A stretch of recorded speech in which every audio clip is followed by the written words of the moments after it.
آپ سے میری گزارش ہے اپنی گفتگو کے آخر میں کہ آپ اس وقت اپنے پڑوسیوں سے، اپنے محلے کے لوگوں سے، اپنے علاقے کے لوگوں سے رابطہ قائم کیجیے، اپنا ووٹر آئی ڈی مضبوطی سے بنوائیے، 100% لوگ ووٹ ڈالنے کے لیے نکلیں۔ اور میں بہت زور دے کر کہنا چاہتا ہوں کہ اس قومی سمجھداری کو اپنی گھر کی عورتوں میں بھی پہنچائیے۔ بہت بڑا قصور ہے آپ کا، مسلمان مردوں کا، کہ اگر وہ خود علماء کی محنت کے نتیجے میں مہربانی کر کے ووٹ ڈالنے نکل بھی گئے تو ان کی گھر کی عورتیں نہیں جاتی، اور ان کی گھر کی عورتوں سے کوئی بات کرتا ہے تو وہ کہتے ہیں ہمارے شوہر اجازت نہیں دیتے۔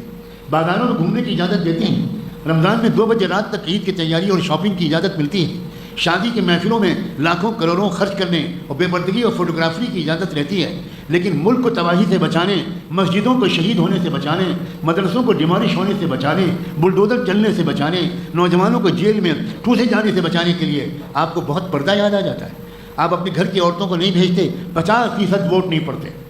اگر آپ کے گھر کی عورتیں ووٹ ڈالنے لگ گئی، آپ کی ووٹر بیٹی ووٹ ڈالنے لگ گئی، آپ کی ووٹر بہو ووٹ ڈالنے لگ گئی، تو آپ نے اس ملک کو 50% دہشت گردوں کے حوالے کر دیا اور اللہ کے ہاں غفلت کے مجرم لکھ دیے گئے۔